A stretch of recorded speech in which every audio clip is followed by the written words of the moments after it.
तो कुछ तो गड़बड़ हो रही है। एग्जाम आसान है पर 9 लाख लोग फिर भी 150 से कम स्कोर करते हैं। 180 में से 180 आज ही आएंगे। करो तैयारी, फोड़ दो फिजिक्स को, रगों में एम्स रैली बहता है, सब बकवास है। आपके पास एक डिटेल प्लान होना चाहिए। तो एग्जाम में करीब 3000 घंटे की तैयारी है और उस तैयारी को करने के लिए 4 चीजें चाहिए। नीट में क्यों लाए 650 नंबर और नीट में कैसे लाए 650 नंबर, इस टॉक में मैं आपको इन 2 सवालों का जवाब देने की कोशिश करूंगा। मेरा नाम कपिल गुप्ता है और मैं neetprep.com का फाउंडर हूं। 2016 से हम बच्चों को नीट एग्जाम की तैयारी करा रहे हैं। पिछले 4 साल में neetprep.com से 5,500 से ज्यादा बच्चे गवर्नमेंट मेडिकल कॉलेजेस में सेलेक्ट हुए हैं। तो मैं आपको इस सारी जर्नी पर यहां से चालू करता हूं कि मैं कुछ दिन पहले संभाजी नगर गया। वहां पे मिला गोपीचंद चाटे जी से, जो चाटे क्लासेस चलाते हैं। उनसे बात करते हुए समझ में आया, बहुत आराम से बोले कि कपिल, जब मैं कॉलेज में था सुबह पता नहीं होता था कि शाम को खाने का पैसा कहां से मिलेगा। इमेजिन करिए, शाम को खाने का पैसा कहां से मिलेगा। और फिर 27 साल की उम्र में, उस समय औरंगाबाद नाम होता था, उनके पास जो बेस्ट एरिया औरंगाबाद में, उसमें खुद का मकान था। इसका मतलब क्या है? इसका मतलब यह है कि education is your passport to social mobility. मैं अपनी कहानी बताऊं, चाटी जी जैसी थोड़ी बहुत है। I was born and brought up in Jaipur, एक छोटे से घर में। पापा की एक छोटी सी जॉब थी बैंक में, और समझ में आ गया था घर में रहते हुए कि यदि कुछ करना है तो इनमें से एक बड़ा एग्जाम, हम नीट की तैयारी कराते हैं, पर मैंने दिया जेई का एग्जाम। घर में क्लियर था, एजुकेशन और हेल्थ, इन 2 चीजों पे कॉम्प्रोमाइज नहीं हो सकता, बाकी सारी चीजें चलती हैं। शर्ट यदि 6 महीने की जगह 2 साल पहनी, घर में ना जाने कितने साल स्कूटर रहा, फर्क नहीं पड़ता। पर जबरदस्त चीज यह है कि आईआईटी में सिलेक्शन होने के बाद 1997 में, बाय द वे गाइस 1997 एक बहुत जबरदस्त साल है। एक ही साल है जब आईआईटी का पेपर आउट हुआ था, 1997। तो मैं उन सौभाग्यशाली, या आप बोल सकते हैं दुर्भाग्यशाली लोगों में से हूं जिन्होंने 2 महीने में 2 बार आईआईटी का एग्जाम दिया। तो एनीवेज, आईआईटी में सिलेक्शन होके मुझे एक बात समझ में आई, एक पहचान बन गई थी। आईआईटी में सिलेक्शन से पहले मेरी पहचान थी, मैं गुप्ता जी का बेटा हूं। और आईआईटी में सिलेक्शन के बाद मेरा नाम था कपिल, और मेरे पापा की पहचान थी, ये कपिल के पापा हैं। तो यदि आपको लगता है कि आपको लाइफ में कहीं पे जाना है, यदि आपको लगता है कि आपको जो मिला है, आपके पेरेंट्स जो आपको दे पाए हैं, आपकी एम्बिशन उससे कहीं ज़्यादा बड़ी है, तो ये जो एग्जाम्स हैं, नीट, आईआईटी, क्लैट, यूपीएससी, बहुत सारे लोग की कंप्लेंट है इन एग्जाम्स में कंपटीशन बहुत है, प्रेशर बहुत ज़्यादा होता है और बच्चों के साथ ज्यादती है। पर मेरे हिसाब से these exams are perfectly democratic. आपका सरनेम क्या है, आपके पापा जी के पास कितना पैसा है, आपकी क्या जाति है, आपका क्या धर्म है, कुछ फर्क नहीं पड़ता। नीट एग्जाम में सिर्फ आपका स्कोर मैटर करता है। तो आपके लिए ये चीज़ इंपॉर्टेंट है कि आप खुद की पहचान बनाएं, एक बेहतर जिंदगी पाएं, और अपने पेरेंट्स को जिन्होंने आपके लिए इतना कुछ किया, उनके लिए एक बेहतर जिंदगी दे पाएं। तो एक्सक्यूज बनाना बंद कर दीजिए, कल कर लूंगा, उसका असली मतलब होता है कि कल भी नहीं करूंगा। यदि आपके पापा के पास प्राइवेट कॉलेज के पैसे नहीं हैं और आपको एमबीबीएस ही करना है, तो आज से एक्सक्यूज करना बंद कर दीजिए। मैंने जो आपसे कहा था, मैं आपको वाई और हाउ का आंसर दूंगा, क्यों नीट की तैयारी करनी है और कैसे नीट की तैयारी करनी है। तो ये पहले सवाल का जवाब हुआ। नीट की तैयारी इसलिए करनी है क्योंकि आपको एक बेहतर जिंदगी चाहिए। जेई की एग्जाम की तैयारी करके मैं पहले आईआईटी गया, 4 साल बेंगलोर में काम किया, अमेरिका जाके एमबीए किया यूनिवर्सिटी ऑफ सदर्न कैलिफोर्निया से। इमेजिन करिए, यूएस एयरफोर्स के साथ काम किया।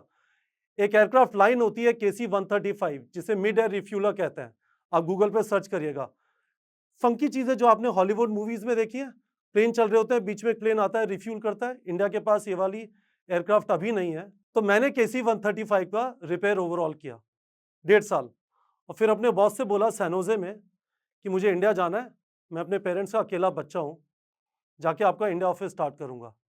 इंडिया वापस आ गया 2009 में, और 2009 से 2016 तक 15,000 करोड़ के इंफ्रास्ट्रक्चर प्रोजेक्ट किए।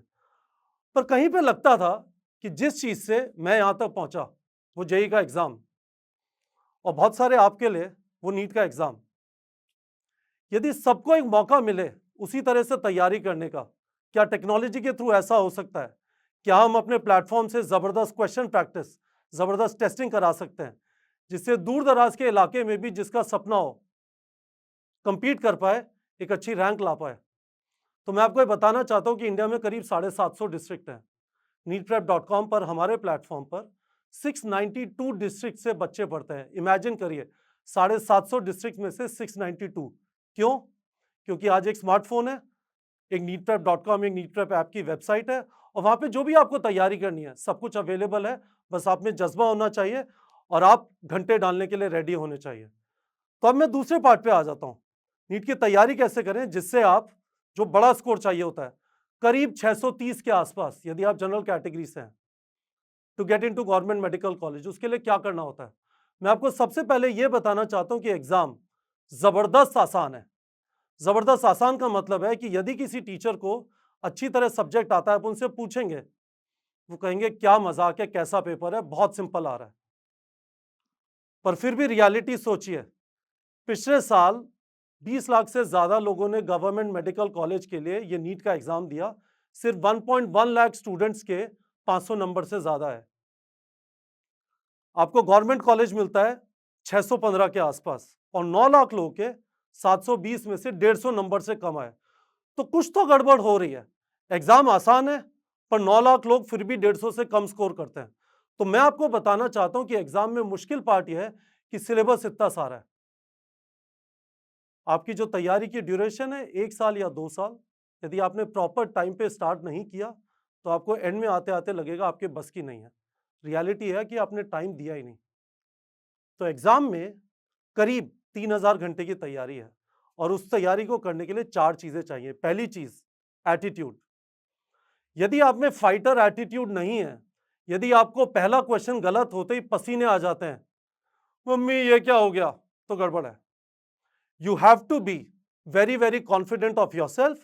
You should be okay कि ये आया नहीं, कोशिश करता हूं, धीमे धीमे समझ जाऊंगा, तो आपके लिए आसान है। एटीट्यूड चाहिए। दूसरी चीज, आपका डेली रूटीन होना चाहिए। एक टाइम पे उठे, एक टाइम पे फ्रेशन अप हुए, एक टाइम पे ब्रेकफास्ट किया, पढ़ने बैठे, ब्रेक लिया, फिर पढ़ने बैठे, ब्रेक लिया, फिर पढ़ने बैठे, उसके बाद लंच किया, थोड़ा रेस्ट कर लिया, घूम के आए, फ्रेशन अप हुए, मेंटली और फिजिकली हेल्दी रहने के लिए, फिर पढ़े, डिनर किया, फिर पढ़े, सो गए। हर रोज हर रोज हर रोज 300 दिन। यदि आप ड्रॉप करके तैयारी कर रहे हैं, यदि आप 2 साल की तैयारी कर रहे हैं, 700 दिन, और इसमें स्कूल टाइम भी इंक्लूड कर लीजिए। यदि आपका रूटीन नहीं है तो नहीं होगा, अगेन क्योंकि सिलेबस 96 चैप्टर्स का है, 9-10 टाइप का सिलेबस नहीं है कि एग्जाम के एक दिन पहले आपने तैयारी की और 85% नंबर आ गए। तीसरी चीज, आपके पास एक डिटेल प्लान होना चाहिए। प्लान अगेन क्यों चाहिए? क्योंकि 3,000 घंटे की तैयारी, बहुत सारे वीडियो आप देखते होंगे, 180 में से 180 आज ही आएंगे, करो तैयारी, फोड़ दो फिजिक्स को, रगों में एम्स रैली बहता है, सब बकवास है। आपको टाइम चाहिए 3,000 घंटे। यदि आप डेली 10 घंटे पढ़ेंगे तो 300 दिन चाहिए। डेली 15 घंटे पढ़ेंगे तो वो होगा ही नहीं, क्योंकि डेली 15 घंटे पॉसिबल नहीं है। तो आपको कम से कम, यदि आप ड्रॉप कर रहे हैं, 10 से 11 महीने पहले तैयारी चालू करनी पड़ेगी। एक डिटेल टाइम टेबल चाहिएगा और उस टाइम टेबल के अंदर आपको ये चीज ध्यान रखनी पड़ेगी कि आपके रेगुलरली चैप्टर्स खत्म हो रहे हैं। फाइनली, बैकलॉग नहीं होना चाहिए। एक हफ्ते में जो भी आपको पढ़ना था, दिन में उतार चढ़ाव होगा, पर आपको इंश्योर करना है कि एक हफ्ते में जो भी पढ़ना था वो अगले हफ्ते पे स्पिल ओवर ना हो। क्योंकि ज्यादातर बच्चों की पीठ इस टाइप की हो जाती है तैयारी करते हुए, क्योंकि बैकलॉग का जो बोझ है वो पढ़ाई के सारे फन को खत्म कर देता है। तो जब आपने ये 4 चीजें समझ ली, एटीट्यूड होना चाहिए, डेली रूटीन होना चाहिए, आपके पास एक कंप्लीशन टाइम टेबल होना चाहिए और आपका बैकलॉग नहीं होना चाहिए, तो इस दायरे में आपको क्या चीजें करनी है?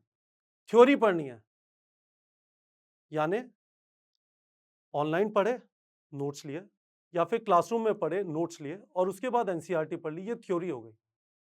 यदि आप यहां पे रुक गए तो आपके करीब 150 से 200 नंबर आएंगे नीट एग्जाम में, क्योंकि थ्योरी पढ़ने से कुछ फायदा नहीं है। यदि आपने थ्योरी की application multiple choice question MCQs में की तो आपके नंबर 500 के आसपास आएंगे। यदि आपने हर एक चैप्टर, फिजिक्स केमिस्ट्री का चैप्टर हो 150 से 200 क्वेश्चन और बायो का चैप्टर हो 200 से 250 क्वेश्चन किया, तो आपका स्कोर 150 से 500 पहुंच जाता है। और उसके बाद नेक्स्ट स्टेप होती है हर 2 हफ्ते में जितने भी आपने चैप्टर्स किए उनके टेस्ट दे दिए। जैसे ही आप टेस्ट लिखेंगे आप नेक्स्ट लेवल पे पहुंचते हैं, क्योंकि ज्यादातर बच्चे, ये जो 1.1 लाख स्टूडेंट्स मैंने आपको कहा टॉक में शुरू में, जिनके 500 नंबर आए, वो करीब इस जगह पे या कम टेस्टिंग करते हैं।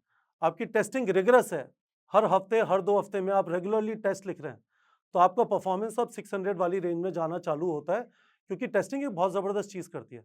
और हम लोग अपने प्लेटफॉर्म पर टेस्टिंग के बारे में बड़े बुलिश हैं। टेस्टिंग क्या करती है, आपको बताती है कि आपके वीक एरियाज क्या हैं। इतना बड़ा सिलेबस है, वो बताएगी इतनी जगह आपको अच्छी तरह नहीं आती क्योंकि यहाँ पे आपके नंबर नहीं आए। अब आप क्या करेंगे, जैसे ही आपने ऑनेस्टली एक्नॉलेज किया कि हाँ यार सच में ये चीज़ नहीं आती, मुझे सॉल्ट हाइड्रोलिसिस नहीं आता है, मुझे मोमेंट ऑफ इनर्शिया निकालना नहीं आता, मुझे पेडिग्री एनालिसिस नहीं आता, जब भी रेगुलेशन ऑफ रेस्पिरेशन की बात आती है मैं कंफ्यूज हो जाता हूँ, तो इस पर ज़्यादा मेहनत कर लेता हूँ। तो सारी चीज़ रिवाइज करने की बजाय जिसका आपको हमेशा मन करता है, आपको लिमिटेड चीज़ें बार बार बार बार बार बार करनी है, ये चीज़ें आपको सिर्फ टेस्टिंग से ही पता चलती हैं।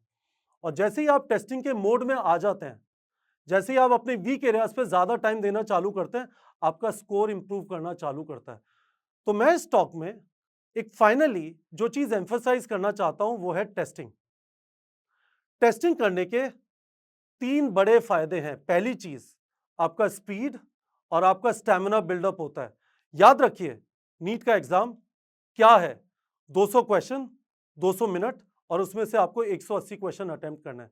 यदि आपने स्पीड बिल्डअप नहीं की, आपने बिल्कुल भी टेस्ट नहीं दिए, आप पहुंच गए एग्जाम में, जैसे काफी सारे लोग जाते हैं ओलंपिक्स में जानते हुए कि जा तो रहे, मजा आएगा, मेडल जीतने का कोई चांस नहीं है, तो आपका भी नीट एग्जाम का अपीयरेंस कुछ वैसा ही हो जाएगा। आप जाएंगे वहां पे, पर आपसे पेपर कंप्लीट नहीं होगा, क्योंकि आपने टेस्ट पहले दिए नहीं, आपने वो स्पीड बिल्डअप की नहीं, आपने वो सोच लगाई नहीं कि 200 मिनट में 200 क्वेश्चन पढ़ के 180 क्वेश्चन अटेम्प्ट कैसे करूंगा। पहले बायो करूंगा, पहले फिजिक्स करूंगा, पहले केमिस्ट्री करूंगा, बायो में कितना टाइम दूंगा, केमिस्ट्री में कितना टाइम दूंगा, फिजिक्स में कितना टाइम दूंगा। तो ये पहली चीज है। और इसके साथ जब आप एक जगह पे बैठ के 3 घंटे 20 मिनट यानी 200 मिनट एग्जाम लिखते हैं, तो आपका स्टैमिना बिल्डअप होता है। मैं आपको बताऊं, फॉर्मूला 1 में एक ड्राइवर का एक रेस के दौरान करीब 2.5 से 3 किलो वजन कम हो जाता है। यदि वो उसकी पहले प्रैक्टिस नहीं करेगा तो कॉकपिट में बैठते ही पहला टर्न, दूसरा टर्न, तीसरा टर्न बेहोश हो जाएगा, क्योंकि हीट इतनी ज्यादा होती है और फोकस करने का प्रेशर इतना ज्यादा होता है। जरा सी गलती हुई आपकी कार घुसेगी and you might die like Ayrton Senna did in Imola. तो स्पीड और स्टैमिना पहली चीज जो आपको मॉक टेस्ट से मिल रही है। दूसरी चीज, क्योंकि आपका मॉक टेस्ट है कल या एक हफ्ते बाद, एक प्रेशर सा फील होता है कि रिवाइज कर लेता हूं। No one wants to score bad. तो जब आप रिवाइज करते हैं तो जो भूलने का डर है, बड़ी बच्चों को प्रॉब्लम होती है कि सर आगे तो बढ़ते जा रहे हैं, टीचर पढ़ाते जा रहे हैं, लेक्चर्स होते जा रहे हैं, पीछे के घोड़े गायब होते जा रहे हैं, कुछ भी याद नहीं है कि पहले क्या किया था। जब आप रेगुलरली मॉक टेस्ट देते हैं वो वाली प्रॉब्लम सॉल्व होती है, आपको पता चलता है कि कौन सी चीज़ें पीछे की भूल गया हूँ और कौन सी चीज़ें अभी भी याद है, तो मैं उस पर फोकस कर सकता हूँ। और तीसरी चीज़, आपको पता चलता है मॉक टेस्ट में कि आपको कौन से एरियाज पे आइडेंटिफाई करके फोकस करना है। मॉक टेस्ट आपको बताएगा, it is the barometer of your preparation. और उसके बिना आपको हमेशा लगेगा पूरे 97 बार चैप्टर बार बार बार बार रिवाइज कर लूं, वो करने की जरूरत नहीं है। तो नीट की तैयारी में समराइज कर देता हूं। आपको थ्योरी करनी है, आपको एमसीक्यू प्रैक्टिस करना है, आपको रेगुलरली टेस्टिंग करनी है, टेस्टिंग से वीक एरिया आइडेंटिफाई हुए और उस पर टाइम देना है। और इन चीजों को इस नजरिए से करिए, इन चीजों के साथ करिए कि आप में एटीट्यूड होना चाहिए, आपका एक डेली रूटीन होना चाहिए। और ये सब चीजें, इसका मतलब ये नहीं है कि एक दिन में आ जाएंगी।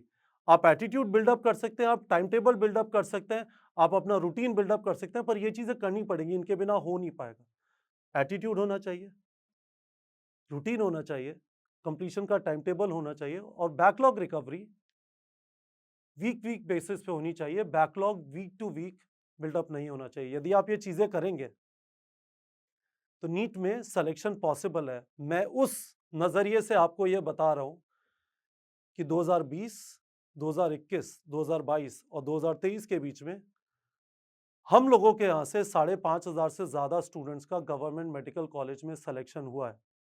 तो 100% मुमकिन है। आपने सोच लिया, आपके पास रीज़न है, आपके पापा के पास पैसा नहीं है प्राइवेट कॉलेज में भेजने का, आपको खुद की पहचान बनानी है, आपका सपना है डॉक्टर बनने का, आपको बताना है लोगों को कि मेरी औकात है। और उसके बाद जो मैंने आपको बताया कि तैयारी कैसे करनी है, 750 में से 692 डिस्ट्रिक्ट्स में हमारे स्टूडेंट तैयारी कर रहे हैं। आज फर्क नहीं पड़ता कि आप बड़े शहर में हैं या नहीं है, आपके पास मोबाइल है, आपके पास साधन है, उस पर एक neetprep.com का कोर्स है या जिसका भी कोर्स है, you will be able to do it. तो होपफुली मैंने आपको वाई और हाउ ऑफ नीट प्रेपरेशन अच्छी तरह एक्सप्लेन किया। आपका कोई भी सवाल है वीडियो के कमेंट सेक्शन में आप लिख सकते हैं and I will personally be able to answer them. पर अपने आप से आज से एक्सक्यूज करना छोड़ दीजिए, क्योंकि एक्सक्यूज आप किसी और को नहीं दे रहे, खुद को बोल रहे हैं। नॉट कल कर लूंगा, पर आप खुद को बोल रहे हैं कल भी नहीं करूंगा। Thank you very much.